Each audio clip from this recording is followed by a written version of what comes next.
అంతా మంచి జరుగుతుంది సత్యం. ధైర్యంగా ఉంది. Thank you. దేవుడు సాయం చేస్తాడు.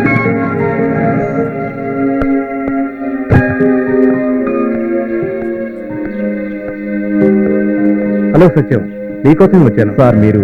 నా పేరు రామ్ గోపాల్, ఫిలిం ఫైనాన్సర్ని. Glad to meet you. It's okay. మీ గురించి తానే చెప్పింది. మీ సినిమాకి ఫైనాన్స్ చేద్దామని వచ్చాను. ఈ రోజు నేను లేచిన వేళ విశేషం అనుకుంటా. లేకపోతే మీరు నన్ను వెతుక్కుంటూ రావడం ఏంటి? ఒక ఆశయం కోసం పనిచేస్తున్న మీకు 4 కోట్ల ఫైనాన్స్ ఇవ్వడానికి నేను సిద్ధం. Thank you sir. మీ మేలు జన్మలో మర్చిపోలేదు. థ్యాంక్స్ తానియాకి చెప్పండి. ఆఫీస్కి వచ్చి చెక్ తీసుకెళ్ళండి. Okay sir. రే ఆకాష్, ఎన్ని రోజుల నుండి ఇలా నిద్ర లేకుండా చేస్తావురా? నా కాలేజ్ లైఫ్ నుండి నిన్నే ఆరాధిస్తున్నాన్రా. ఎంతో మంది నా వెంట పడుతున్నా నేను నీ వెంటే పడుతున్నాన్రా. నీ కోసం ఏం చేయడానికైనా సిద్ధం. నీ పిచ్చి ఫ్యాన్ నేను.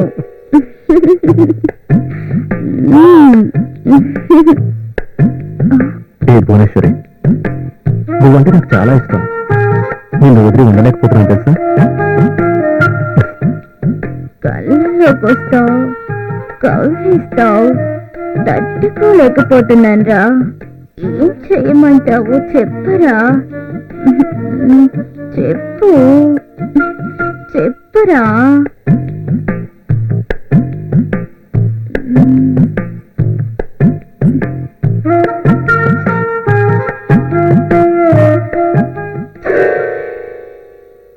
అబ్బా, దీనికి పని పాట ఏమీ ఉండదు. ఎప్పుడు నన్ను డిస్టర్బ్ చేస్తుంటుంది. వస్తాన్రా. బాయ్ రా. బాయ్ రా. ఆ చీటన్ మనోజ్ గారితో సంబంధాలు మానుకోలేరా? ఇక మీ జీవితాల్లో మార్పు రాదా? డబ్బు కోసం ఎంతమంది జీవితాలతో ఆడుకుంటారు? నమస్తే హీరో గారు. మీరు వస్తారని కళ్ళ కూడా అనుకోలేదు. రాక తప్పలేదు. నీ వల్ల పడి ఎంతో మంది నాశనం అయిపోయారు. వాళ్ళ ఉత్తరం మీకు తగులుతుంది. వెళ్ళు, నువ్వు లోపలికి వెళ్ళు.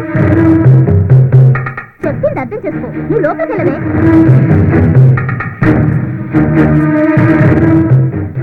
చూడు, డబ్బే జీవితం కాకూడదు.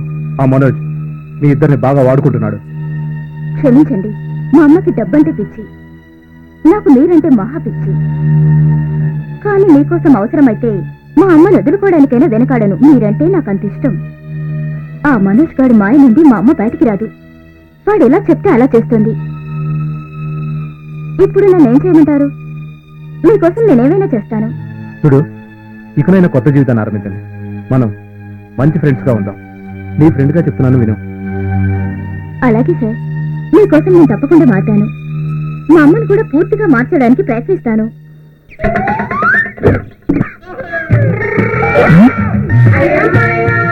అదిగా ముందు టీ తాగవయ్యా, తర్వాత పేపర్ చదువుతు కనువే. ఒక్కరైకి అదిరిపోద్ది. టీ ఎలా ఉంది? చాలా బాగుందయా. బక్కరాయుడు తమ్ముడు చిన్నరాయుడు దొరికాడు. అవును సార్, పట్టుకున్నాం సార్. వద్దు, నీకంత సీన్ లేదు.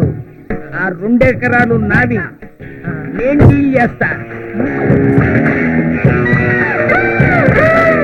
దొరికాయి 2 ఎకరాలు, దొరికాయి నా 2 ఎకరాలు దొరికాయి. వదిలిపెట్టను, నేను నిన్ను వదిలిపెట్టను. వదిలిపెట్టను బాబు. విననుగాక వినను.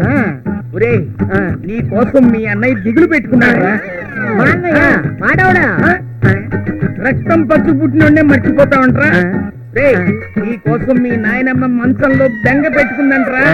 రే, నిన్ను అప్పగిస్తే నాకు 2 ఎకరాలు వస్తాయి. రే, నిన్ను అప్పగిస్తానని మీ అన్నయ్యకి నేను ప్రామిస్ చేశాను.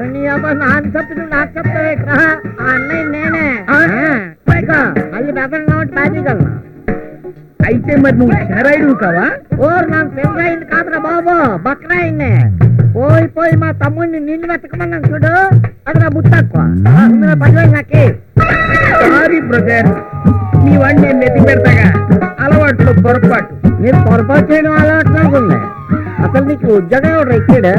10 మంది వింటారయ్యా. నా పరువు తీకు. సరే ఎలాగలా పట్టుకో. మళ్ళీ నన్ను తీసుకెళ్తావేంట్రా? పట్టుకోమని నన్ను కాదు మా తమ్ముని. అవును, మొన్న కాస్ట్లీ కారులో తిరిగావు, ఇవాళ చీప్ టీ స్టాల్ దగ్గర ఉన్నావేంటి? నిన్ను నమ్ముకొని పాపరైపోయినాను. సరే, మీ వాడు ఎక్కడున్నా పట్టుకోవడానికి నిద్రాహారాలు మాని పని చేస్తా. ఈ ధర్మారెడ్డి ఇదే ప్రతిజ్ఞ. నా 2 ఎకరాలు మిస్ అయి నేనేడుస్తుంటే మధ్యలో నీ నవ్వేంటి? పొద్దున్నే లేచి ఎవడు మొహం చూశానో ఏంటో. మీ మొహం మీరే చూసుకుంటారని ఇళ్ళు జోకులేయద్దు. పదండి. సిద్ధు మంచివాడే, కానీ వాళ్ళ పేరెంట్స్ మంచివాడు కావాలని లేదుగా. నేను చెప్పింది నమ్మకపోతే నువ్వు మీ మావిని అడిగి తెలుసుకో, అర్థమైందా? అవును ప్రత్యూష, సిద్ధు స్నేహితులంతా బాధ్యత లేని వాళ్ళు. మంత్రుల కొడుకులు, జడ్జీల కొడుకులు. క్లబ్బుల చుట్టూ, పబ్బుల చుట్టూ తిరగడమే వాళ్ళ హాబీ. మోసపోతాం, జాగ్రత్త. లేదు మావయ్య, సిద్ధు అలాంటి వాడు కాదు. పైగా వాళ్ళ తల్లిదండ్రులు కూడా మా ప్రేమను ఒప్పుకున్నారు.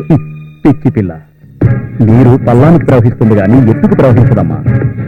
డబ్బున్న వాళ్ళు డబ్బున్న వాళ్ళతోనే సంబంధాలు పెట్టుకుంటారు గాని మనలాంటి మధ్యతరగతి వాళ్ళని పెళ్లి చేసుకోరమ్మా. దయచేసి సిద్ధుని మర్చిపోమ్మా. వాళ్ళకి వాళ్ళ కొడుకు మీద ప్రేమ ఉంది, నీ మీద లేదు. మీరెంత చెప్పినా నేను వినను. సిద్ధు అంటే నాకు ప్రాణం. ఇవన్నీ నీ మంచి కోరే చెప్తున్నాను, ఆ తర్వాత నీ ఇష్టం. ప్రత్యూష, ఉరిమే మబ్బుల్ని చూసి వాన మబ్బులు అనుకుంటున్నా, కానీ అవి గాలి మబ్బులు. అవి నీ జీవితాన్ని ఎడారిగా మారుస్తాయి, కానీ సస్యశ్యామలం చేయవమ్మా. మావయ్య, నేను వాళ్ళ కుటుంబం అందరితోనూ మాట్లాడాను. వాళ్ళంతా చాలా మంచివాళ్ళు మావయ్య. సరేనమ్మా ప్రత్యూష, నీ ఆశలు నెరవేరాలని కోరుకుంటున్నాను. కానీ డబ్బు మదంతో వాళ్ళు నీకేమన్నా హాని తలపెట్టాలని చూశారో ఒక్కడిని కూడా ప్రాణాలతో మిగలనీయను. అలా జరగదు మావయ్య. సిద్ధు చాలా మంచివాడు. మా పెళ్లి ఖచ్చితంగా జరుగుతుంది. అలా జరగాలని నా ఆశ. మా ప్రత్యూష, నీకు మంచి జరగాలని కోరుకుంటున్నాను.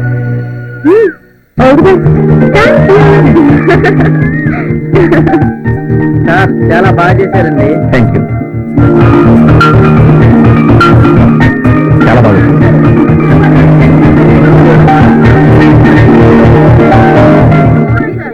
Thank you. ₹30. 3 రూపాయలకి ఇవ్వవా? ₹3. బాగా పండు వస్తుంది. వెళ్ళమన్నా, దగ్గర ₹3 కావచ్చు. ₹3 ఐదు పండు పళ్ళు మొహన్నా లేదా? వెళ్ళి నమ్మకాయ కొడుకో. ₹3. ఈ రోజు టెక్కని బేరం కూడా దొరకలేదు.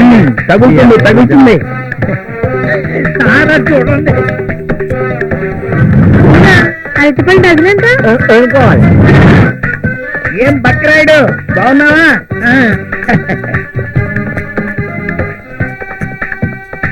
నీ తమ్ముడు ఎక్కడైనా కనబడ్డానా? ఏంటి అలా చూస్తావు? నువ్వు అడగాల్సిన ప్రశ్న నేను అడుగుతున్నా. నేను కోపం వచ్చిందా?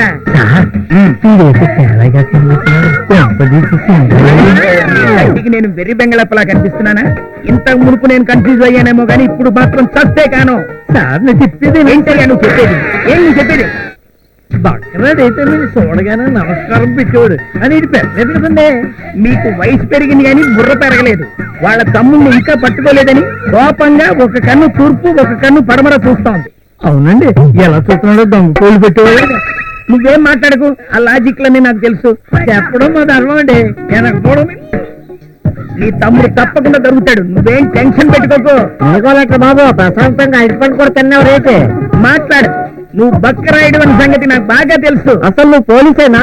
ఏ నీకు డౌటా? పొద్దున్న నన్ను తినేస్తున్నాడు. నీ తమ్ముడిని పట్టిస్తే 2 ఎకరాలు ఇస్తానన్నావుగా. 2 ఎకరాలా? 2 ఎకరాలు అయితే అదేనయ్యా. నీ నాయనమ్మ మనసంలో ఉంది. నీ తమ్ముడు కనిపిస్తే 100 ఎకరాలు రాసిస్తానని నువ్వు అన్నావుగా. అలాగన్నా అయితే అన్నీ ఉంటాను. ఎక్కడికి వెళ్తున్నావు? నీ వాగుడు వినివేని బొర్రక్క రాబోతున్నాడు. నా బొర్ర తింటే తిన్నాడు. ఫ్రీగా పళ్ళు పట్టుకోనేదు బెక్క.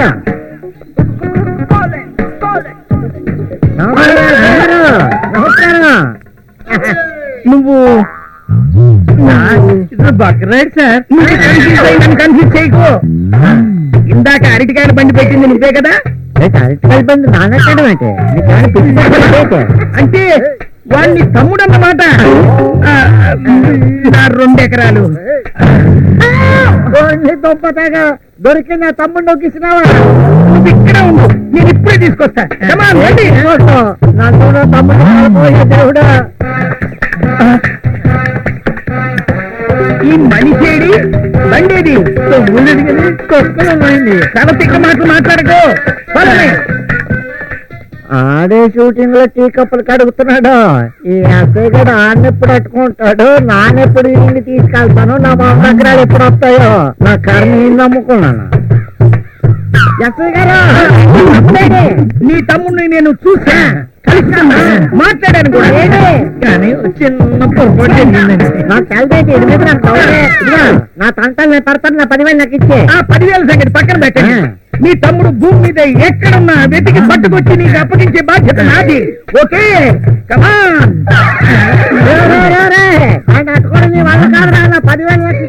షూటింగ్ పెట్టద్దని చెప్తున్నాను నా మాట వింటలేదు మళ్ళీ షూటింగ్ పెట్టావు చంపేస్తాను ఆపకపోతే ఏం చేస్తావు ఏమే నా సినిమాలో నటించమంటే నటించనన్నావు ఈ సినిమాలో ఎందుకు నటిస్తున్నావు అడగడానికి నువ్వెవరురా ఇది నా ఇష్టం నీలాంటి వాళ్ళు చాలా మందిని చూశాను ఎక్స్ట్రాలతో మనోజ్ నా గురించి ఎక్కువగా ఆలోచిస్తున్నావు అది నీకు చాలా ప్రమాదం నువ్వు నీ గురించి ఆలోచించుకో అన్న ప్రమాదం ముందుకొస్తుంది